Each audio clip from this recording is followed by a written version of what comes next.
हिमाचल के कर्मचारियों के लिए बड़ी खबर। ओपीएस की एसओपी हुई जारी।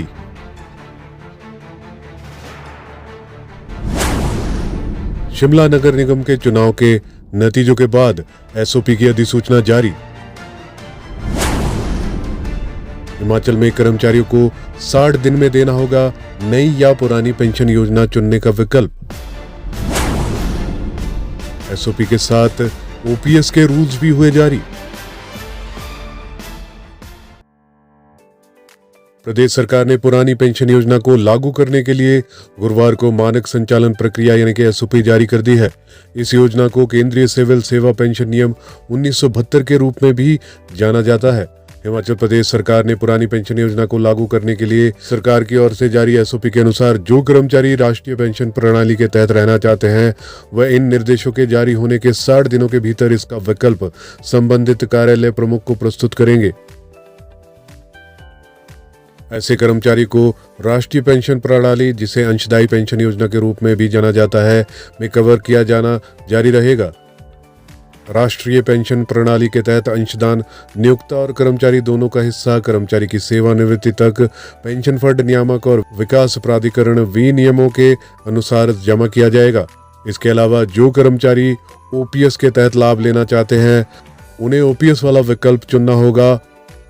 इसी तरह से पुरानी पेंशन योजना के तहत शामिल होने की इच्छा रखने वाले सरकारी कर्मचारियों को भी 60 दिनों के भीतर अनुलग्नक 2 में निर्धारित प्रारूप पर विकल्प देना होगा।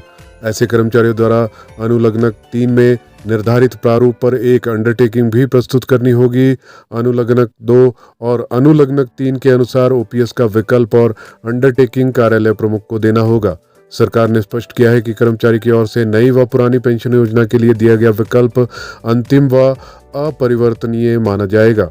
यदि कोई कर्मचारी निर्धारित अवधि के भीतर किसी विकल्प का इस्तेमाल करने में विफल रहता है तो ये माना जाएगा कि वह कर्मचारी नई पेंशन योजना में जारी रहना चाहता है।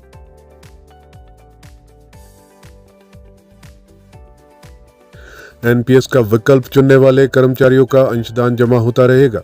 यह निर्णय लिया गया है कि राष्ट्रीय पेंशन प्रणाली यानी कि एनपीएस का विकल्प चुनने वाले राज्य सरकार के कर्मचारियों अर्थात कर्मचारी और नियोक्ता का हिस्सा का अंशदान एनपीएस के तहत जमा होता रहेगा, क्योंकि यदि किसी कर्मचारी ने अब एनपीएस का विकल्प चुना है तो वह अपना हिस्सा जमा करने के लिए स्वतंत्र हो सकता है। ऐसे मामलों में सरकारी हिस्सा भी जमा किया जाएगा। पेंशन लाभ के लिए ये भी शर्त। पुरानी पेंशन योजना का विकल्प चुनने वाले सरकारी कर्मचारियों को नियमों के तहत पेंशन लाभ का भुगतान किया जाएगा, बशर्ते कि सरकारी अंशदान और उस पर अर्जित लाभांश सरकार को जमा करवाना होगा।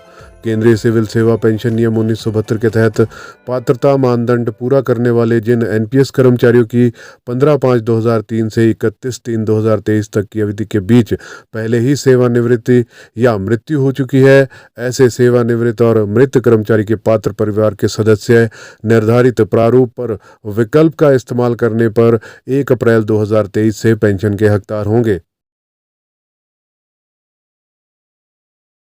ऐसे मिलेगी पेंशन और जीपीएफ का लाभ। सीसीएस पेंशन नियम 1972 और सामान्य भविष्य निधि केंद्रीय सेवा नियम 1960 के तहत लाभों को रेगुलेट करने की प्रक्रिया वही होगी जो 14 मई 2003 को या उससे पहले नियुक्त कर्मचारियों पर लागू होती थी।